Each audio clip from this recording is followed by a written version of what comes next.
Top Thrill 2 is the highly anticipated reimagining of the legendary Top Thrill dragster at Cedar Point in Sandusky, Ohio. And today, I'm going to talk about my thoughts on Top Thrill 2, including my thoughts on the ride experience, theming, and where I think it ranks in the overall park lineup. Without further ado, let's get straight into my review of the tallest roller coaster in the world, Top Thrill 2. The ride experience. Top Thrill 2 starts off with a few short turns out of the station before stopping a very short way into the main launch track. You wait here for a few seconds while a launch sequence in the form of both lights on the top hat and where you will actually be launching from plays. The lights on the top hat are arranged very similar to a traditional Christmas tree found in drag racing, whereas the one on the ground looks more similar to what you'd see in a Formula series. And as soon as the lights go out, you start your first launch. This launch is pretty mild and doesn't get up to a crazy speed at only around 70 miles per hour, but it does at least have a little kick at the start. After this, you head about halfway up the main top hat. If I had to take a guess, this quote-unquote rollback moment is about 200 to 225 feet in the air if you're in the front, and you can definitely feel the height. After this, you drop backwards before heading into your second launch, which gets up to 101 miles per hour. And even if it is only for a short time, going over 100 miles per hour backwards is just as ridiculous as it sounds. This is when you start to feel the true speed of Top Thrill 2. After you reach around the station area when going backwards, you start to head up the massive 420-foot vertical spike. This spike is crazy because you're going up high enough to where you're pretty much higher than everything else in the park, except for the top hat. Again, if I had to take a guess, you probably get to around 325 to 350 feet up, which is shockingly high. And the view you get at the top is amazing. You are pretty much looking down on Power Tower, which is crazy because that ride on its own is a little under 300 feet. And because you move pretty slow at the top, you get a solid amount of time to just look around. After you drop off the spike, you hit the third and final launch, which gets you up to Top Thrill 2's max speed of 120 miles per hour. This launch, much like the other two, doesn't have a ton of kick to it, but that is more than made up for just how fast you are going.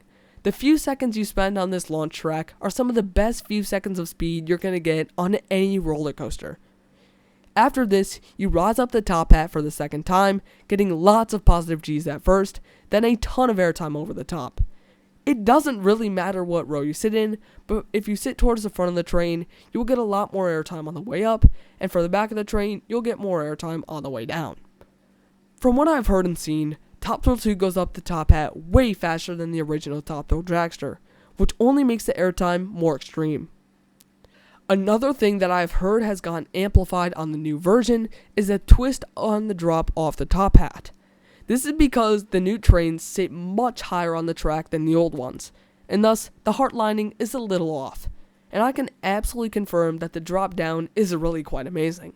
However, I personally didn't notice too much of an odd sensation with the heart lining, but then again, I did not ride the original dragster, so take my opinion with a grain of salt in that department. After you complete the twist, you level out and pass under a checkered flag before entering the magnetic brake run. And that is going to do it for your 3,422 foot long journey on Top Thrill 2. Next, we're going to go over one of the more interesting parts of Top Thrill 2, the trains. Top Thrill 2 is the first ride to ever use Italian manufacturer Zamperla's new Lightning trains. These trains are notable because they are milled out of what is basically a single block of aluminum, which makes them shockingly light and extremely strong. Even though that is not what is important to us roller coaster enthusiasts, it is something that may become more commonplace in the roller coaster industry in the years to come. Something that is important to us roller coaster enthusiasts is how comfortable the trains are.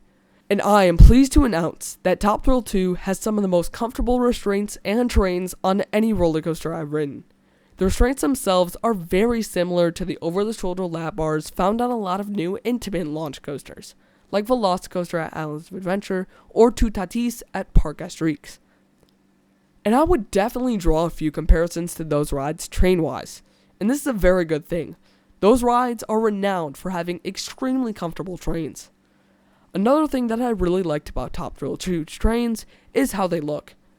The trains come in 3 different colors, blue, black, and silver, and all of them look really nice. Also, the formula-inspired design of the trains looks really cool, and the huge wheels really complete the look of the ride. The final part of our review today is going to be on Top Thrill 2's theming and ride area. Top Thrill 2 is themed to racing, much like the original dragster, and I think that this theme was pulled off really well. The trains, as mentioned earlier, are a great example of this. They perfectly represent the theme and look really good. Also, the area surrounding the ride looks really nice and represents the modern racing theme really well, with lots of checkered flags and other nods to the racing theme. Overall, I think the theming of the ride is really underrated, and Top Thrill 2 is probably one of the best in the park theming wise, at least in my opinion. Final thoughts. Top Thrill 2 is a great ride. Well, when it stays open. I think that it has a lot of the great qualities needed to be an elite ride. As for ranking in Cedar Point, I currently have it at the number 3 spot, behind Maverick and Steel Vengeance, and ahead of Millennium Force. This ranking could very well change as I get more rides, but I think that this is likely where it will land even after more rides. When it was first announced that Zamperla was taking on the project, I was part of the majority in saying that that was a bad decision. But I think that there is a very bright future for this Italian manufacturer. If Top Thrill 2 can stay reliable for years to come, then I think that there is a very strong possibility that they become one of Six Flags' go-to manufacturers. And that is going to do it for my review on Top Thrill 2. If you haven't already, go to Cedar Point and check out Top Thrill 2. It really is a really good addition to the park. Thank you guys so much for watching. See you next time. Bye.